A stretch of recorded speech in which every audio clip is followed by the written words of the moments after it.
Bien ou quoi la MK Team, c'est Elias, on se retrouve aujourd'hui pour une nouvelle vidéo. Le MMA a enfin été légalisé en France. La ministre française des Sports a annoncé que le MMA allait être légalisé dans l'Hexagone. La discipline devrait d'ailleurs passer sous l'égide de la Fédération française de boxe, une décision qui nécessite encore la confirmation du Comité national olympique et sportif français. Avant de vous en dire plus sur cette décision, je pense qu'il est important de revenir d'abord sur l'histoire et l'origine du MMA. Je vais également tenter de répondre à plusieurs questions. Pourquoi la France est le dernier grand pays européen à interdire la discipline? Quelles seront les répercussions de cette légalisation sur les combattants français? Vous verrez bien plus clair à la fin de cette vidéo. Juste avant de commencer, je vous invite évidemment à vous abonner à ma chaîne YouTube pour me permettre de développer plus de contenu. La MK Team compte presque 60 000 membres, merci à tous pour votre soutien. Suivez-moi aussi sur Instagram et Twitter pour ne rien rater de l'actualité sportive.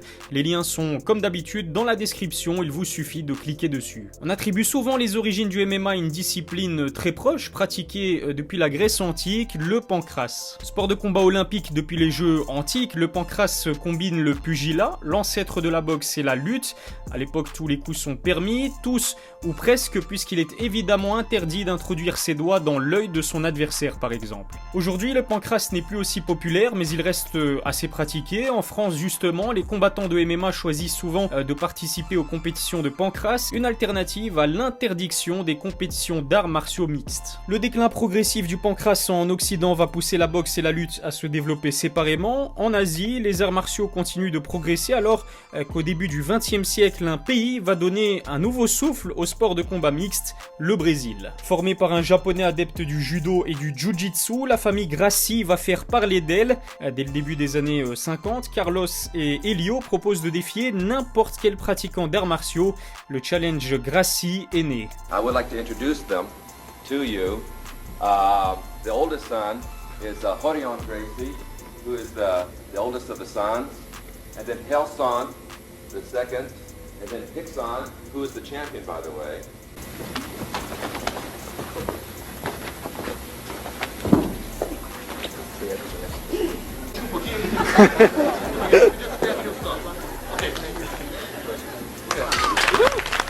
Les frères Gracie vont en fait donner naissance au MMA à la sauce brésilienne, le Vale Tudo, une forme de sport de combat libre où tous les coups sont permis. Au Brésil, il fait encore partie aujourd'hui des sports les plus populaires du pays. Dans le début des années 80, ce sont les fils de Carlos et Helio qui vont reprendre le flambeau. Après un voyage aux États-Unis, Rorion Gracie rencontre un homme d'affaires américain avec lequel il va fonder sa propre organisation. L'UFC voit donc le jour en 1993. À ses débuts, l'organisation permet à deux combattants d'une discipline différente et d'une catégorie de poids différente de s'affronter sans limite de temps. Un sacré bordel. Dans la fin des années 90, une autre organisation prend forme au Japon, le Pride Fighting Championship. Alors beaucoup plus sérieuse que l'UFC, le Pride décide de réglementer les compétitions et devient alors l'organisation de MMA la plus puissante au monde. Au bord du gouffre, l'UFC est alors racheté par les frères Fertitta et Dana White en 2001. Les trois hommes décident d'introduire une cinquantaine de règles strictes pour encadrer les compétitions de l'UFC. Les combattants d'une même catégorie de poids s'affrontent maintenant entre 3 et 5 rounds. Le MMA se professionnalise et n'est plus perçu comme un sport violent aux États-Unis. Alors la France vient donc tout juste de décider d'ouvrir ses portes à un sport régi par des règles strictes depuis plus de 20 ans. Pourquoi une telle frilosité? C'est justement la question à laquelle je vais répondre maintenant. Tout d'abord parce que le MMA reste encore aujourd'hui un sport perçu comme très violent, voire même barbare. Pourtant au niveau professionnel, la boxe anglaise tue beaucoup plus que le MMA. En anglaise, la majorité des coups sont donnés à la tête et peuvent occasionner de graves lésions.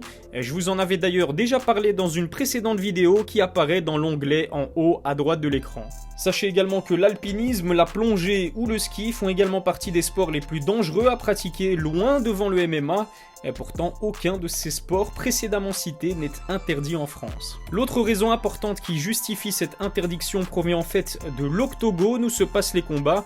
L'État français estime que les combats en cage vont à l'encontre de la dignité humaine. En réalité, comme Cyril Diabaté l'a très justement expliqué à plusieurs reprises, l'octogone est conçu pour la sécurité des combattants. Ces grilles empêchent empêche les deux protagonistes d'y tomber au contraire d'un ring de boxe. Les coups portés au sol sont également problématiques et portent eux aussi atteinte à la dignité humaine selon les autorités françaises. Mais alors pourquoi la France a décidé de légaliser les compétitions de MMA en sachant que l'octogone et les coups portés au sol ne vont pas changer? Inutile de faire une recherche scientifique pour comprendre que la raison principale est avant tout d'ordre économique. Aujourd'hui, les événements de MMA réalisent des chiffres impressionnants. Le combat entre Khabib et McGregor en 2018 est rentré directement dans le top 3 des événements les plus suivis de l'histoire du pay-per-view.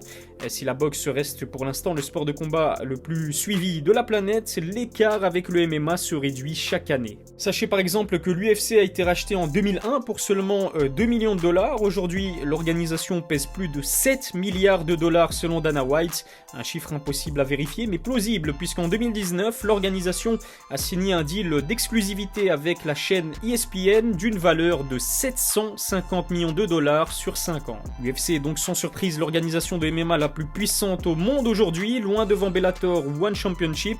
Inutile de préciser que son arrivée à Paris, prévue pour 2020, devrait contribuer à populariser le MMA dans toute la France, sans compter les retombées économiques conséquentes derrière un tel événement. Laurence Epstein, le directeur général de l'UFC, a d'ailleurs confirmé que l'arrivée de son organisation en France ne serait pas un one-shot. Vous pouvez donc vous attendre à ce que Dana White envisage d'y organiser plusieurs événements au cours des prochaines années. Ce qu'il faut souligner aussi, c'est que la France est depuis toujours une terre propice au sport de combat et c'est un Belge qui vous le dit. De grands combattants y ont vu le jour ou y ont été formés, cela dans plusieurs disciplines. Jean-Marc Mormec, Jérôme Le Banner, Cyril Diabaté ou encore Francis Ngannou pour ne citer que, sans parler de jeunes talentueux prêts à émerger à l'avenir comme le très connu Morgan Charrière. Si on ne se concentre que sur le MMA, on dénombre entre 30 000 et 50 000 pratiquants dans tout le pays. Au-delà des pratiquants, il existe surtout un vrai public de passionnés. On remarque d'ailleurs que de plus en plus de médias français mainstream continuent de parler d'événements MMA. Cette légalisation va donc contribuer à développer le sport en France, le nombre de licenciés va certainement augmenter, la pratique va se professionnaliser avec la prise en charge de la Fédération française de boxe, les compétitions locales pourront voir le jour légalement, et puis à l'image du football, je ne serais d'ailleurs pas étonné de voir des Belges ou des Suisses francophones venir s'expatrier dans l'Hexagone, tout bénef pour le MMA français. Il y a un dernier point que j'aimerais aborder puisque Booba, en grand fan de MMA, a relancé son idée de combat contre Caris dans un octogone. Avec la future légalisation, ce Booba Caris pourrait théoriquement avoir lieu en France, à condition bien évidemment que les deux protagonistes promettent de se montrer fair-play et surtout irréprochables. Voilà, c'est déjà tout pour la vidéo. N'oubliez pas de vous abonner à ma chaîne YouTube et puis de lâcher un petit pouce bleu si vous avez kiffé la vidéo. Je vous invite aussi à me suivre sur mes différents réseaux sociaux, Instagram et Twitter. En tout cas, on se retrouve très vite pour une nouvelle vidéo. D'ici là, la MK Team, prenez soin de vous.